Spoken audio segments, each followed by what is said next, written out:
Hi everyone, welcome back to my channel. If you're new here, I'm Courtney Ryan, and in this video, I'm going to be doing a 50,000 subscriber Q&A. So before I get started into the video, I just wanted to give a big thanks to all of you. I hit 50,000 subscribers on here. I think I'm at like 54 or something as I'm filming this video, and 10,000 on Instagram. So those were two really big milestones for me, and I can't even begin to express how thankful and grateful and lucky I feel to have all of you in my little YouTube community. So I just wanted to start by giving a big thanks to all of you. With that being said, to show how thankful I am, I want to do a very awesome giveaway for you guys. So this giveaway is sponsored by TeddyBaldessar.com. So big thank you to Teddy for providing this amazing giveaway for all of you. So I'm going to be giving away a watch of your choice up to $500. So there's going to be a form to fill out in the description below. Basically, it's just going to have some basic information, and then you're going to go on TeddyBaldessar.com and pick any watch of your choice that is under $500. Be sure to follow me on Instagram as well. You have to be following me on Instagram in order to win the giveaway, and I will be checking, so be sure to do all of that. If you have any questions, of course, feel free to reach out. I'm going to be announcing the giveaway winner on Valentine's Day, so you guys have pretty much 2 weeks to enter. Like I said, let me know if you have any questions, but I think it's pretty self-explanatory. Good luck to all of you. Okay, so for this Q&A specifically, I wanted to answer some questions about myself, but I also think it's really valuable to answer some questions that you guys have about dating, fashion, everything that I talk about on this channel. I think it's really important for me to incorporate all of it. So I did ask my Instagram followers to submit Q&A questions. So if you guys want to be included in the next Q&A that I do, be sure to follow me on Instagram. I tend to interact with people a lot more on Instagram, and that's where I get all my Q&A questions. So if you want to ask me a question and yours is not featured this time around, I will do more of these in the future, so be sure to do that as well. So question number 1 we have: what is your fashion knowledge background? I love your tips.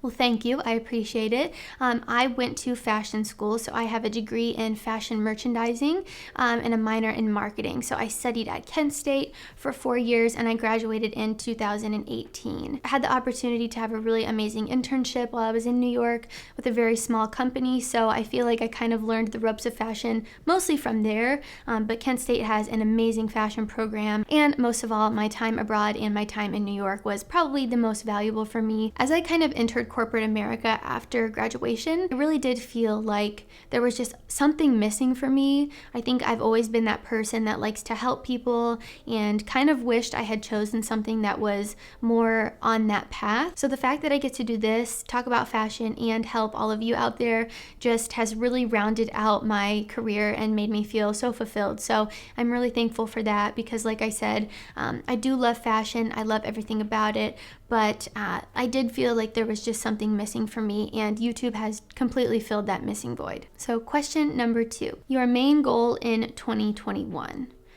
This one's tough because I think I have some goals that are more career oriented, and then I also have some that are more personal, so I'll just pick one from each to make it easy. So my main goal career wise is probably just to keep putting out awesome content for you guys. I'm really trying to do at least 2 to 3 videos a week. I do all the shooting, editing, research all on my own, so it is a little bit tricky being just one person. I don't have any help, so I can only get out so much content without sacrificing the quality, which I absolutely will not do. So 2 to 3 videos a week, definitely a goal for me. I would also like to do some collaborations. I know it's kind of tricky because of COVID and traveling and all of that, but I still would somehow like to be able to collaborate with some of the other content creators in my space at some point this year. In my personal life, I would say my biggest goal is to just continue to love myself and be confident in the things that I'm putting out for all of you. I am so lucky to be able to do this, but there are bad apples out there that say mean things, and I'm always open for constructive criticism. I think everyone has room for improvement and everyone has room to grow, but there's a big difference between constructive criticism and just trying to hurt someone and tear them down, and I do get some of that, and the good outweighs the bad by 1.5 million. I have so many amazing subscribers and just people that watch my content that leave the nicest, sweetest comments, but there are some people that don't. Just continue to not let those get to me is something that I also want to work on in 2021. Okay, my next question is, how do you feel about Call Her Daddy? So this is a really good question, and I actually get this question a lot, and I think it's because both of our platforms talk about relationships and all of that stuff, and I love Alex Cooper. I think she is authentic and raw and vulnerable, and she might not be everyone's cup of tea, and I can totally see why, but I think she is just a breath of fresh air to listen to, and I really like her. And while I don't always think that her advice or her podcast is the healthiest thing, I think that it has greatly improved in the last year or so, and I can listen to an episode without feeling like a crazy psycho afterwards. I think she talks about the very toxic and very real realities of dating these days, and it's something that you can't ignore. I'll probably touch on it a little bit more as my channel grows and I continue to put out content, but she's a breath of fresh air. She's real, she's authentic, she's relatable, and I love her for that. And like I said, I don't necessarily agree with everything she says. I don't agree with all the advice she gives, but I think it's great, and I would highly recommend listening to it if you haven't already. It's not for everybody, of course. I don't listen to it all the time, but if I need a good laugh, I will listen to Call Her Daddy. Okay, my next question is, what's something that only a few people know about you? This one's tricky because I feel like my life is pretty public now, but I think one thing that people don't know about me is that I am very much an introvert. I am good at talking to people. I can have conversations with anyone. I'm very friendly when I'm in public situations. However, it absolutely drains me. Going to a public event makes me feel like I have no energy. I'm very anxious. And you would never be able to tell that from the outside. I look like I am put together, perfect 100%, but on the inside I am like, oh my god, I just want to go home and put my pajamas on and watch something on YouTube. Like, I love being home. I'm such a homebody. I think people kind of just assume since I have a YouTube channel that I'm a huge extrovert and I love to go out and do all these things, when in reality I like to sit at home in my pajamas and be an introvert. So that's something that most people, I feel like, don't know about me. Okay, the next question is things I can do to stay happy being single. This is a really good question because I feel like when you're single, you see a bunch of people in relationships and you feel jealous and you feel like you want that so bad and you would do anything for it. I think there is a beauty in being single that a lot of people don't realize. It's a time for you to figure out who you want to be, what you are, what you like, what your passions are, what your interests are, what you want in a future partner. And I think this is something that people don't do. People hop from one relationship to the next and they never really figure out who they are. And they're kind of just molded into a person based off of the people that they're around most of the time and the partner that they're with. I think this is why a lot of people are needy and clingy, because they aren't comfortable with being alone. And I will say from personal experience, I have been that person, and I was that way because I didn't know who the heck I was. And I put so much of my identity in the person that I was dating that I didn't even know who I was at the end of the day. I didn't have any passions. I didn't know what I liked. I didn't really like anything. So I will say, being single and figuring out who the heck you are is absolutely crucial to having a successful, healthy, and happy relationship later down the road. If you're watching this and you're single, don't feel bad because you're single. Use that time to keep doing your thing, work on yourself, find your passions, find your interests, find the things that make you light up and love life, and the people that are meant to be in your life will come your way. I promise. I know I say that all the time and it sounds so cliche and so stupid, but I really do mean it. You attract the right people for you when you are authentically yourself, and I think that is something that not enough people realize, and they try to be someone they're not to attract a certain type of person. And I don't understand why people try to act like someone they're not to attract someone when that's not even really who you are. They aren't even attracted to the real you. Focus on you. Do your thing, find your passions, and find peace in being alone, because if you don't have that, you will never have a healthy, happy relationship later down the road. So my next question is, what is your opinion on guys and girls that play mind games? This is a good one, and I talk about it a lot on my channel because I think it's really important. I cannot even begin to explain the level of toxicity that I think exists in the dating world these days. However, not everyone is toxic. Not everyone plays games, and the people who play games are normally immature, and insecure, and you shouldn't want to be with either one of those things. So if you're someone that plays games, I encourage you to take a look and evaluate why. I know it's human nature to like the chase of things. That's why so many people cheat, because they get bored and they want something to chase. And it's just a very unhealthy way to think. I think that if you see someone playing games or being toxic, you should call them out. If they're being toxic, if they're playing games, if they're messing with your head, either leave or call them out for it, because sometimes all they need is someone to put them in check for them to be like, okay, I don't want to be like this. So don't encourage the games. If you're someone that plays games, I recommend not doing that. So many people say you have to play the games, it's just the way it is. No, it's not. You don't have to play the games, and you shouldn't want to be with someone that does. It's toxic, it's unhealthy, and it's just a red flag and a sign of what the rest of your relationship is going to look like. So if you want to be in a happy, healthy, secure relationship, do not be with someone that plays games. Okay, my next question is, if your boyfriend or girlfriend lies to you and has gone behind your back, would you end the relationship? This is a good question because I've actually been in this situation before. I dated a guy in high school for like 4 years going into college that cheated on me multiple times, and I knew about it, and I stayed with him, and I kept giving chance after chance after chance because I wanted to see the good in him, and ultimately it just screwed me over in the end. So having gone through that, I would never put myself in that situation again. I know that everyone's situation is a little bit different.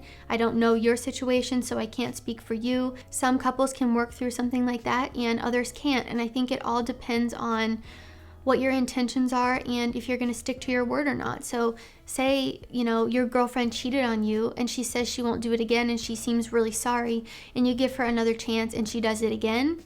Absolutely not. You leave that girl. Obviously, I wouldn't change anything about the decisions that I made in the past because I might not be where I am today, and I'm really freaking thankful for where I'm at right now. But now, if my partner cheated on me, I would absolutely never stay with them. And the reason is because I know what I have to give and offer. I know who I am, and I love myself. And I'm not going to let anybody treat me in a way that goes against the way that I feel about myself. So if someone cheated on me now, sorry, you're not getting a second chance, buddy. But I understand why people do give second chances, because sometimes people really do just mess up. We have mental illness. We have so many things that make people do things that they would not normally do, or that they really do regret doing, and they would literally never do it again. So I said once in a video, once a cheater, always a cheater. And the more that I've really thought about that, the more I realized that that is just not true. I think it's rare for people to do something like that and not do it again. I don't think it's the majority of the time works out that way, but there are people out there that cheat and feel really bad about it and they never do it again. So if you're in a situation like that where the person is genuinely sorry and they have not hurt you again, then I think you can give a second chance. And I think some people deserve second chances, but I think there are also people out there that take advantage of people being nice and giving chance after chance after chance, and they just continue to screw you over. So you really have to take a step back and look at the situation that you're in and determine if it's something that you can work through or something that you feel like you can't. If you can't, well then you have to end the relationship. It just is what it is. And I promise you, it's not the end of the world. You will be okay and you will find someone else. I think when I was in that situation and I got cheated on, I thought, oh my God, I'm never going to find anyone else. I'm already so comfortable in this relationship. I don't want this relationship to fail. What are people going to think of me? When none of that matters at all. It all comes down to what you're comfortable with and what makes you happy. Next question is, what is your favorite perfume? My favorite perfume, if you've seen my latest niche fragrance video, I was absolutely blown away by this perfume. I have never loved a smell more than I love this one, and it is Saint Julep by Imaginary Authors. And it's unisex, which makes it even better. I bought the full bottle for myself, but I'm sure my boyfriend will be stealing it as well. So if you haven't checked out my latest niche fragrance video, it took the #1 spot, so be sure to check that out. Okay, my next question is, I'm 33 years old and getting gray hair. Turn on or off for women? So I obviously cannot speak for every woman on the planet. I think this is going to vary from woman to woman. However, Personally, I think that gray hair is incredibly attractive. I think it shows maturity, and the fact that you're embracing your gray is even more attractive because you're confident and you're not letting gray hair hold you back from being that way. So I would highly recommend embracing the gray instead of dyeing it. Like I said, it just radiates confidence, which all girls love. I also just kind of think there's a seasoned, mature look about getting a little bit of gray that is sexy. I mean, you can't even argue it. I think a lot of women are attracted to mature, older men, so I don't think there's anything wrong with gray hair. Definitely don't feel bad about turning gray. Everyone turns gray at different stages, but I think you should embrace it and just be confident and rock your gray hair. Next question is, what to do if your friends don't like your girlfriend? I obviously do not know your situation, but I will say, just from personal experience, anytime my friends or my family didn't like the person I was dating, it was for a good reason. I think often we are blinded by love. We are blinded by the fact that we want something to work out so bad that we will do anything to not see it fail. But our friends and our family can kind of see things from the outside looking in without being blinded by, emotion and feeling and all of those things. So your friends and your family normally have a pretty good sense of if someone is good for you or if someone isn't. And I'm just speaking from personal experience on this one because I have been in this situation. I dated a guy for a couple years that my friends and my family absolutely hated, and it never would have worked out because of that reason. My family and my friends mean everything to me, and I don't want to date someone that they don't like. Of course, I can't just base my whole life around what other people like and be a people pleaser, because you have to do things for yourself. But I think for the most part, your friends and your family have your best interest in mind. So if you're in a situation where your friends and your family don't like your significant other, I think it's important to take a step back and kind of evaluate why, or talk to them and really understand why they don't like them. Like I said, every situation is different. Sometimes your family and friends can just be mean or they're jealous, and I know that's definitely a thing that happens often too, but a lot of times it is because they know the person is not right for you. So listen to your friends and family. A lot of times they can see what you cannot. My next question is, how do you feel about linen during summertime? I absolutely love linen. I'm pretty sure it was in my summer essentials list that I did last year. It will probably be in my list again this year because I love it so much. It's a perfect fabric for the summertime, a little bit loose, light, and airy, a lot better than a thicker cotton would be. So linen is very functional for the summertime, but it also looks great, which makes it even better. Okay, my next question is, what men's style is your favorite? Suit, athletic, street, etc. I don't necessarily think I have one favorite. I really don't like streetwear. I'm sure a lot of you have gathered that from watching my videos. It's just not my thing. I think some people totally pull it off and look absolutely amazing when they do, but I think it's one of those styles that is a little bit harder to pull off than something more classic would be. So I typically gravitate towards neutrals, basics, more of the classic styles rather than what is trendy and what's popular right now. I think buying the basics and the classics save you money. I think that you get more wear out of them. They're more versatile. So a look that I'm really into right now is this whole smart casual kind of style, and it just really consists of timeless outfits that makes sense for the average person. But I just love a basic, minimalist, classic outfit. I think you cannot go wrong with the basics. Like I've said so many times, I think that basics make some of the best outfits. All right, guys, that is all I have for you today. If you haven't already, be sure to like this video and subscribe to my channel for when I release new content. Also, be sure to follow me on Instagram at Courtney Christine Ryan. I love connecting with all of you guys on there as well. Also, be sure to enter that giveaway to win any watch up to $500 from teddybaldessar.com. The form is down below in the description. All you have to do is fill that out and follow me on Instagram. Good luck to all of you participating in the giveaway. I'm going to announce the winner on February 14th, which is Valentine's Day, so stay tuned for that.